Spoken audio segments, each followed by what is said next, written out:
siempre es una bendición. Sin más preámbulos, oremos y pongamos lo que Él tiene preparado para nosotros el día de hoy en sus manos. Alabado y glorioso Señor, te damos gracias este día porque tú nos has dado la oportunidad, Padre, de venir ante tu presencia y Cristo de reunirnos. Bendice, Señor, este momento, así como también las oraciones y los cánticos. Te rogamos, oh Señor, que podamos entender lo que tú tienes para nosotros el día de hoy. Te damos gracias, oh Padre, por tu bendición y por permitirnos tener el privilegio todos juntos de poder reunirnos, y te lo pedimos en el nombre de Jesús. Amén. Amén. El tiempo del Señor siempre es una bendición, y cada parte de la cual compartimos, en el cual compartimos su palabra, nos ayuda cada vez más y más a seguir acercándonos a Él. El otro día el hermano Jorge compartía, está llevando un estudio muy interesante de Primera de Juan. Primera de Juan se habla mucho del amor, y yo los exhorto que nos sigan acompañando en el estudio del hermano, que está bien interesante. En esta parte yo me puse el Señor ya me tenía meditando en esta área y coincidimos en unos cuantos puntos, pero el día de hoy vamos a hablar de lo que es el amor al prójimo. El amor al prójimo. Una palabrita que en mí hizo mucho impacto en el momento que yo la escuché por primera vez, la primera vez que yo me senté a analizarla, la primera vez que yo me senté a pensar en ella de una manera interesante. Y por motivos de contexto, y porque va en ese orden, empecemos en Mateo 22. Vamos a leer del 37 al 40.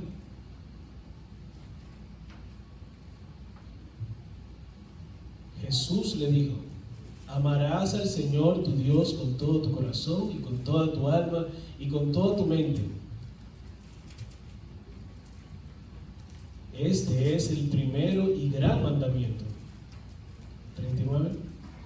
Y el segundo es semejante: amarás a tu prójimo como a ti mismo.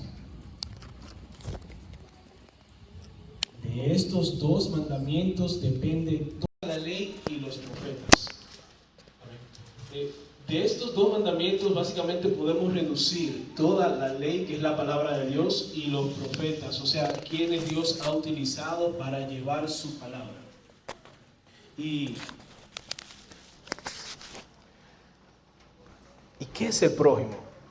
Hay veces que a mí me gusta buscar un poco profundidad, el detalle de la palabra, pero aquí yo creo que debemos ser un poquito más transparentes con esta palabra. No hay mucho que hablar de ella. El prójimo es todo aquel que no sea usted mismo. Todo aquel que no sea usted mismo es el prójimo. Y abarca muchas cosas eso. Abarca muchas cosas. Decía un hermano una vez que en su trabajo él siempre pensaba cómo servirle al Señor de una manera más entregada. Y él es médico. Y decía que él le preguntaba a Dios cómo hacerlo, y un día Dios le hizo mirar al otro detenidamente y le decía: wow, pero este es mi prójimo. Y este prójimo mío está hecho a imagen de Dios. Ya de por sí, por eso yo tengo que hacerlo como si fuera Dios mismo. Y eso debe de llevarme a una entrega mayor, eso debe de llevarme a una dedicación mayor. Y pensando en el prójimo, eso nos lleva a Lucas 10. Estaremos leyendo del 29 al 34. Lucas 10. Aquí hay un caballero que es bien astuto, o quiere ser bien astuto con el Señor Jesucristo, y le hace unas cuestionantes. Dice: pero él, queriendo justificarse a sí mismo, dijo a Jesús: ¿y quién es mi prójimo?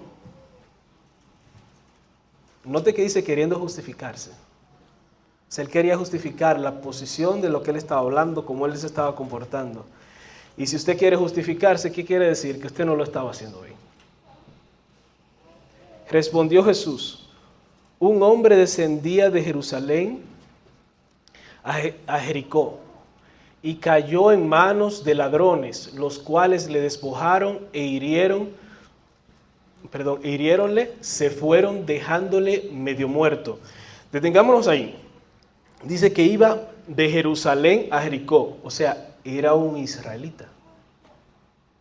Él iba de Jerusalén a Jericó. Continuemos con el versículo 31. Dice, aconteció que descendió un sacerdote por aquel camino y viéndole pasó de largo. Sigamos en el 31 y disculpe. Los sacerdotes eran personas respetadas.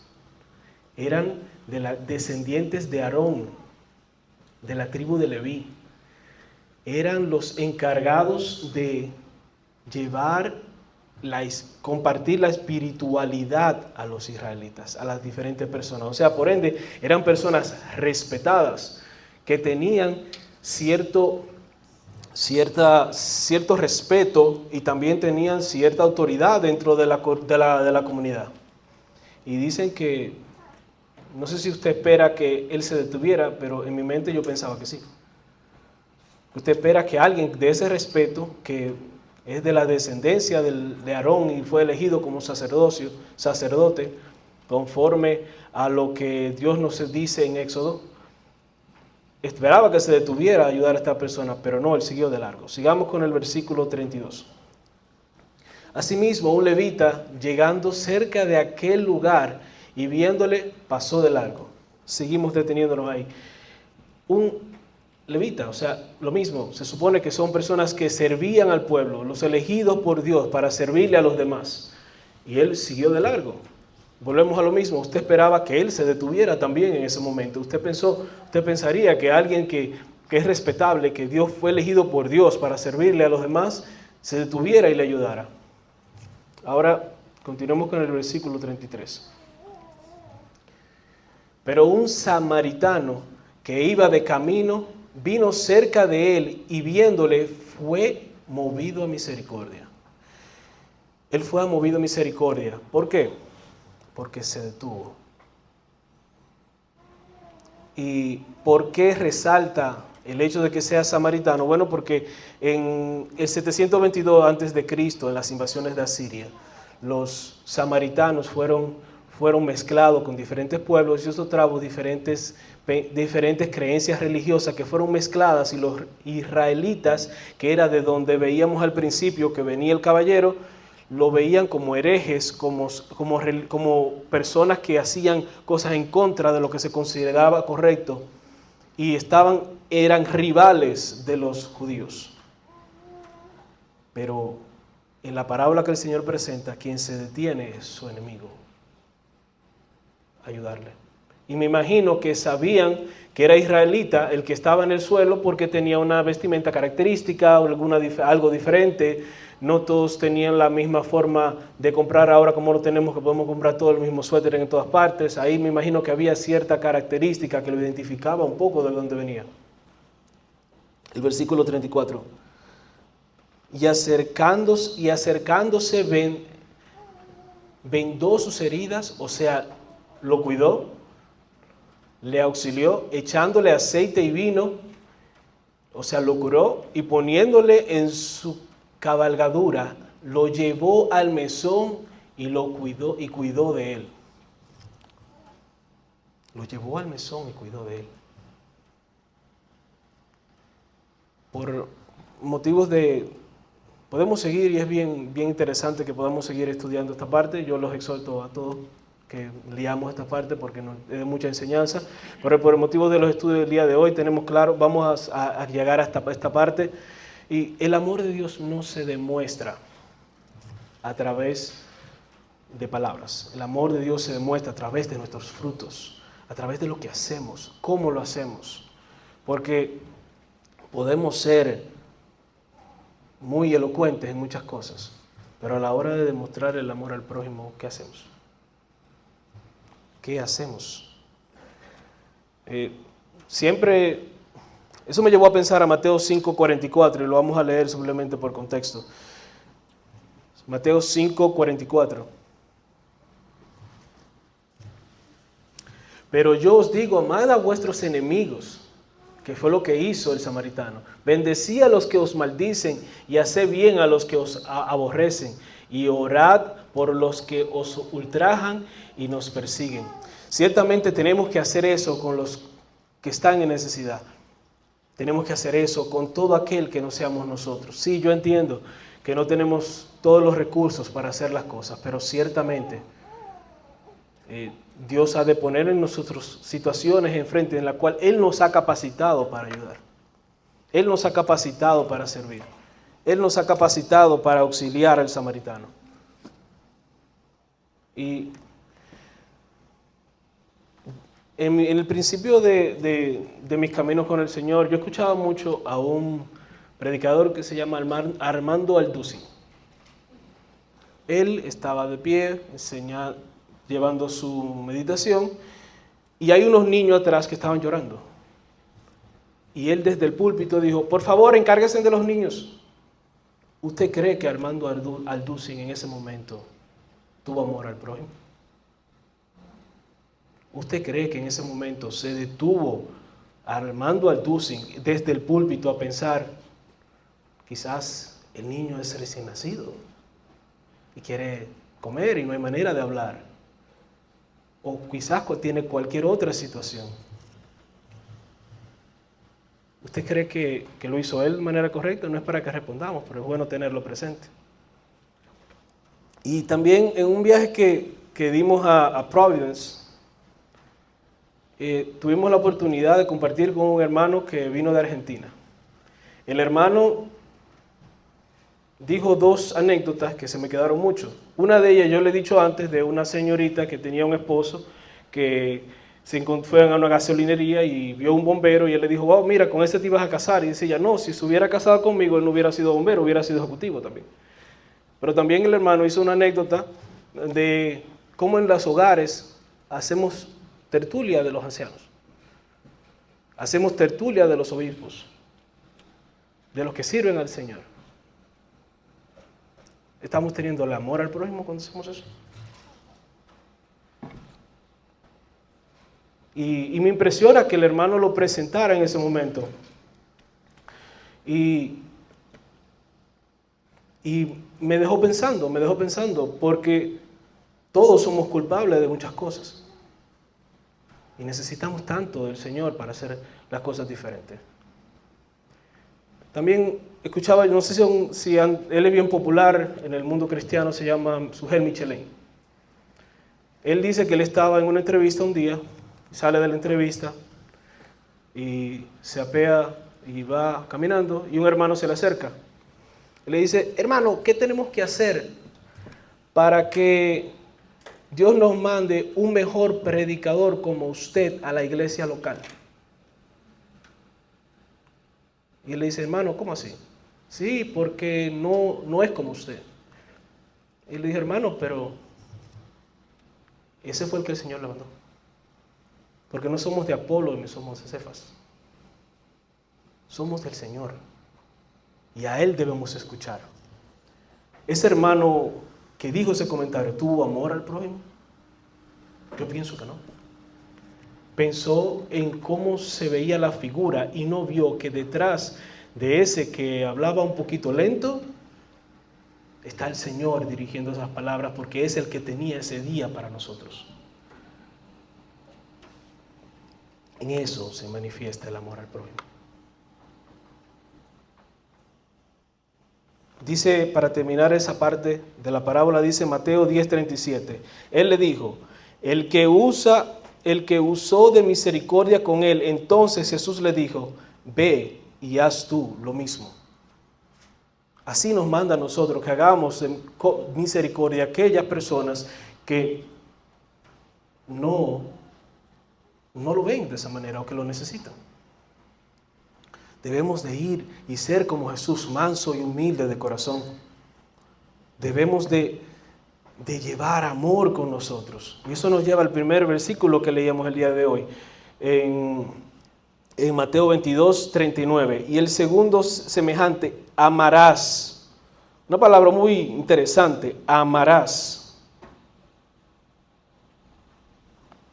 El amor es una...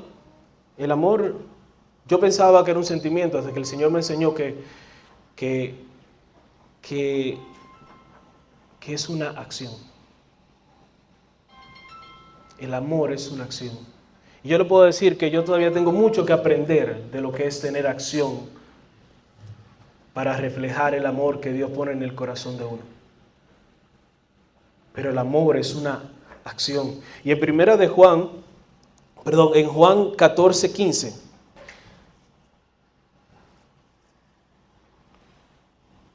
los que aman a Dios hacen esto. Si me amáis, guardad mis mandamientos. Entonces, uno de los mandamientos claros que el Señor nos dice, en lo cual se resume todo, es el segundo: amarás al prójimo como a ti mismo. A eso debe de llevarnos nuestra relación con Dios. Amar al prójimo como a nosotros mismos. Amar al prójimo como a nosotros mismos. ¿Y cómo debemos de amar? En 1 de Juan 3:18. Disculpen. 1 de Juan 3:18. Hijitos míos, no amemos de palabra ni de lengua, sino de hechos y en verdad. De hechos y en verdad. Una hermana que yo aprecio mucho, que por motivos de... no vamos a reservar el nombre. En mi necesidad se me acercó y me ha presentado libros para leer. Yo he sabido que ora por los hermanos en la iglesia, a pesar de todas las situaciones que puede enfrentar. Se acerca y me da consejos. Me dice muchas cosas que me han sido de gran provecho. Eso es mucha acción a la hora de amar. Eso es mucha. Dice la palabra de Dios que si alguien está en una falta, vaya en privado y comuníquesele con él. Dígale, hermano, mire, pasa esto y esto y esto. Y si no le hace caso, vaya con un testigo, pasa esto y esto y esto. Vamos a hablar con el hermano. Si la situación es lo suficientemente grave, tráigalo a la congregación y hablemos. ¿Por qué? Porque dice el Señor que la vara edifica y el que corrige porque quiere. Entonces, si con amor nos acercamos a los hermanos y en las buenas y en las difíciles lo hacemos, va a ser de gran ayuda. De gran ayuda. Y el necio es quien no recibe el consejo. Pero yo le aseguro que si usted se le acerca a un hermano con una situación difícil, créame que Dios ha de mover grandes cosas. ¿Y cómo dice Dios que debe ser el amor?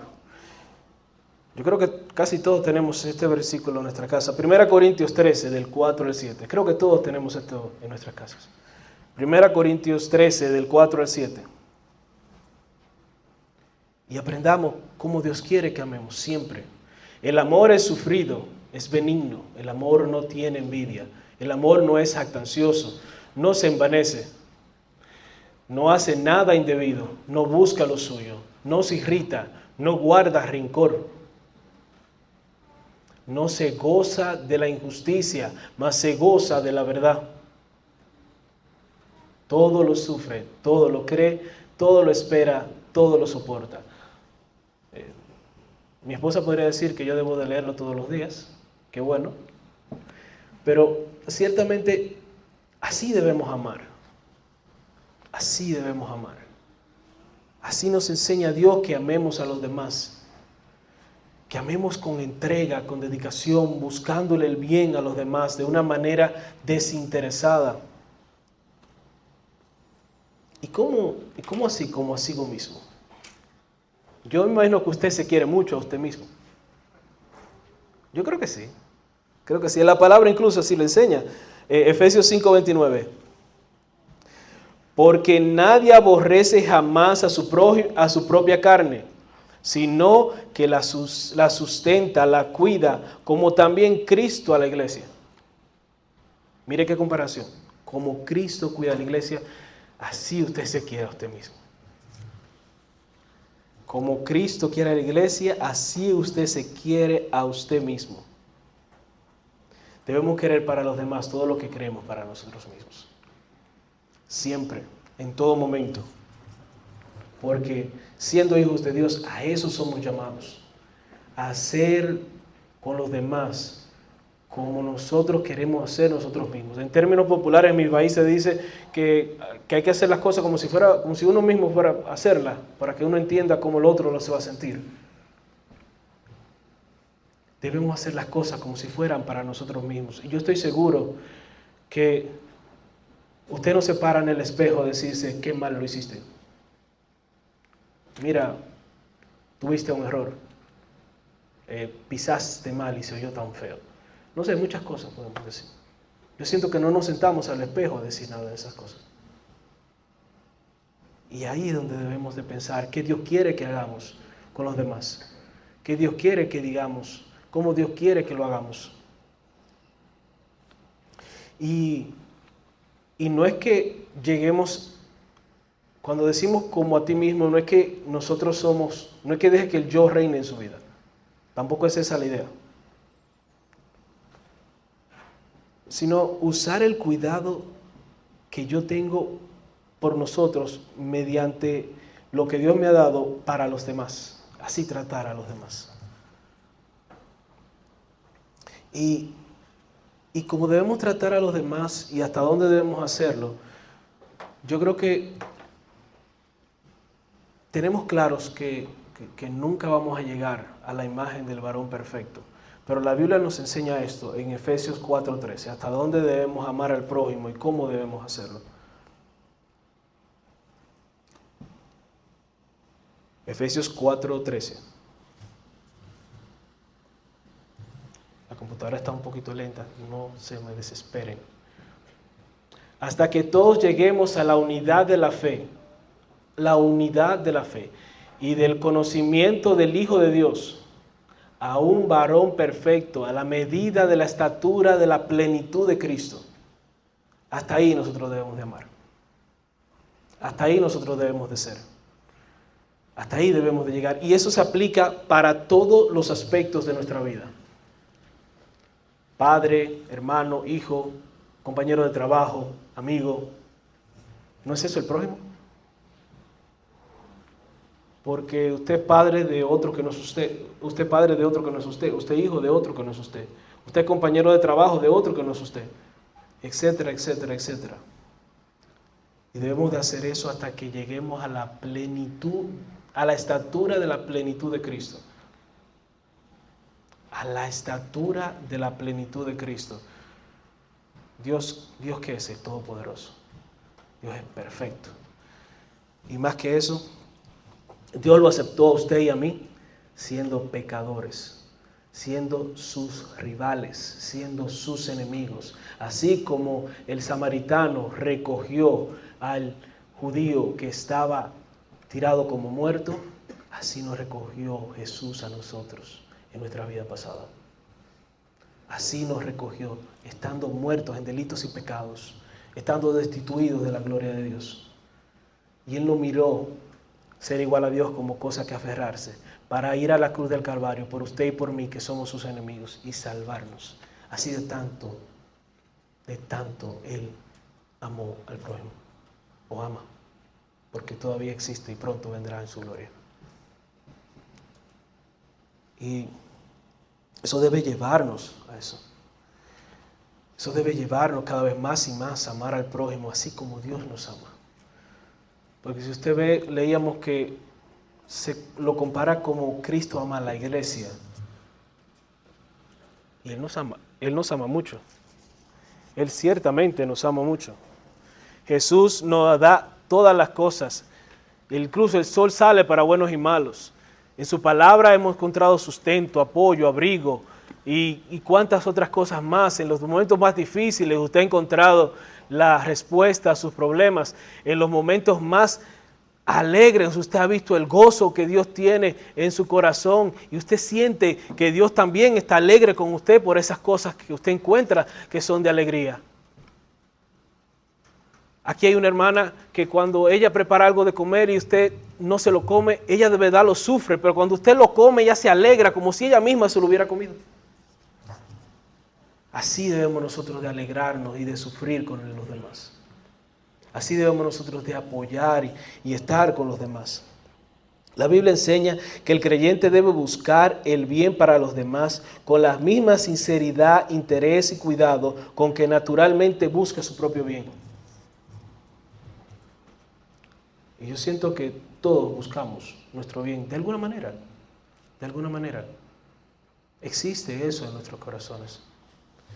Y todas las mañanas, en mi hogar, las niñas tienen una lectura. Y la del día de hoy fue el Salmo 13. Y en el Salmo 13, el versículo 3 y 4, dice algo muy interesante. Salmo 13, 3 y 4.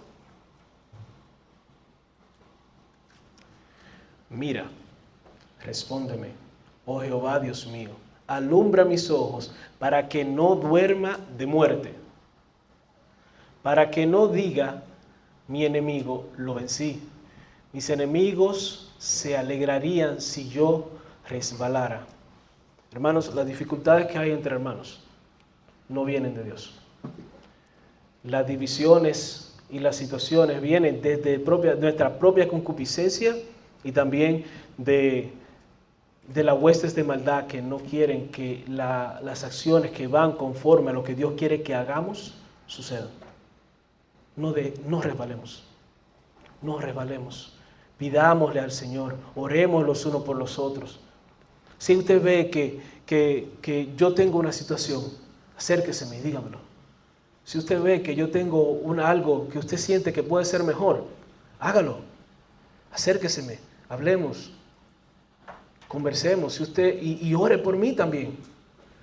Porque hay veces que las palabras del hombre se quedan en palabras, pero lo que Dios usted le pide, no tiene por qué no pedís, ¿verdad? Entonces dice la palabra de Dios. Entonces pidámosle a Dios que Él oye todas las cosas. Y no dejemos que las situaciones del mal se metan en las relaciones de los hermanos y que se introduzcan también en las actividades que hacemos para llevar la palabra de Dios a aquellos que no conocen la palabra de Dios como nosotros alguna vez fuimos. Luchemos cada día. Nuestra lucha no es ni contra sangre ni carne, sino contra huestes celestiales en las regiones de maldad. Huestes de maldad en las regiones celestiales. Busquemos cada día ver qué Dios quiere que hagamos. Cuando usted ve una situación que usted no está de acuerdo, siéntese y piense, ¿qué haría Cristo en ese momento? Porque esa persona, sea hermano en Cristo o no, está hecho a la imagen de Dios. A la imagen de Dios. Piense eso, a la imagen de Dios. Y Dios no hace acepción de personas. Así tampoco nosotros debemos de hacer acepción de personas ni de situaciones. Porque créame que si alguien está en un error, el mejor apoyo es usted presentárselo a Dios. Y con acción vieron de esa persona. Porque si vemos, el samaritano fue movido a misericordia.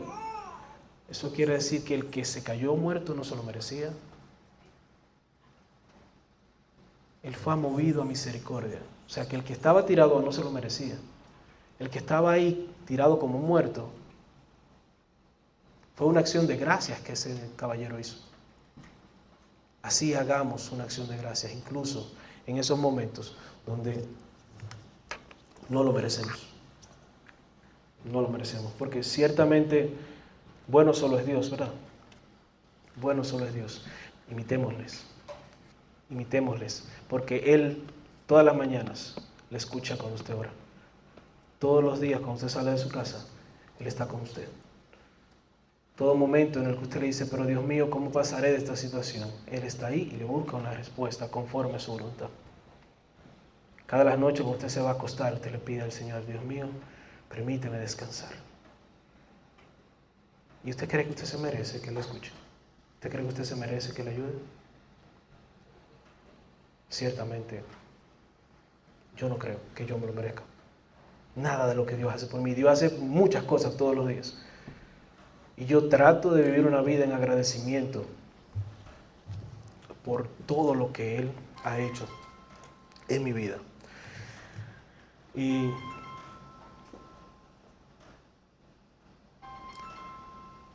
amémonos de corazón, no de labios ni de oídos. Y llevemos a acciones prácticas que sean de agrado a Dios las cosas que hacemos en cada uno de las cosas que en los ambientes que Dios nos ha puesto. Créanme que si Dios lo puso a usted aquí, es porque usted es luz en este lugar. Si Dios lo puso en el trabajo, es porque usted como hijo de Dios ha de ser luz en ese lugar. Busquemos cada día más y más lo que Dios quiere que nosotros hagamos para su honra y su gloria. No miremos el corazón de cada uno de los hombres, ni el de nosotros mismos. Vamos a estar engañados.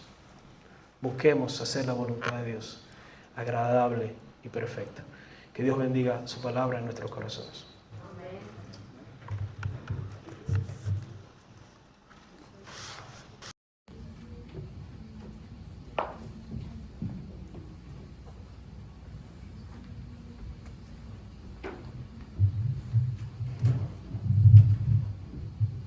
Amén, gloria al Señor. Se me vino a la mente un corito, lo sabe el hermano Brian, no lo tenemos ahora, aquel que dice: permanece la fe, la esperanza y el amor, y el mayor de los tres es el amor. Interesante tema que trajo el hermano, sabiendo que el amor, Albert Einstein logró decir que el amor es la fuerza más grande del universo, y por eso existimos nosotros, por el amor de Dios. Y eso es lo que Dios quiere, el Señor Jesucristo derramando su alma, orando al Padre, y le dice al Padre y ora por nosotros. Y le dice en esa oración: quiero que sean uno, como tú, Padre, y yo somos uno, también quiero que ellos sean también uno. Y esa es la voluntad de Dios. Si queremos saber cuál es la voluntad de Dios, porque nos amemos unos a otros, como dice las Escrituras, y estamos cumpliendo lo que es la voluntad del Señor. Bueno, vamos a cantar una alabanza más, y les invito a que se pongan de pie para cantar el 59, que dice: hallé un buen amigo. El 59, el hermano lo va a proyectar.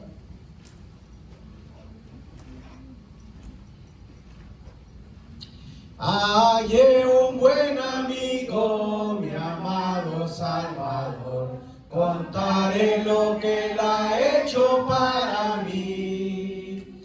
Hallándome perdido, indigno pecador, me salvó y ya me guarda para sí.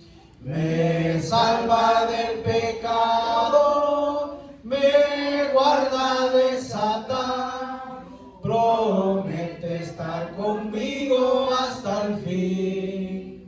Él consuela mi tristeza, me quita todo afán. Grandes cosas Cristo ha hecho para mí. Jesús jamás me falta, jamás me dejará. Es mi fuerte y poderoso protector. Del mundo yo me aparto y toda vanidad, para consagrar mi vida a mi Señor. Si el mundo me persigue, si sufro tentación, confiando en Cristo puedo resistir. La victoria me asegura y elevo mi canción. Grandes cosas Cristo ha hecho para mí. Yo sé que Jesucristo muy pronto volverá. Entre tanto me prepara un lugar en la casa de su Padre, mansión de luz y paz. El creyente fiel con Él ha de morar. Llegándome a la gloria, con Él yo estaré y contemplaré su rostro siempre allí. Con los santos redimidos, gozoso cantaré. Grandes cosas Cristo ha hecho para mí. Amén. Grandes cosas ha hecho Cristo para con nosotros, y una de esas grandes cosas es morir en la cruz del Calvario. Bueno, pueden sentarse, hermanos. Vamos a dar unos pequeños anuncios. El sábado es la reunión de escuela de verano para tratar los últimos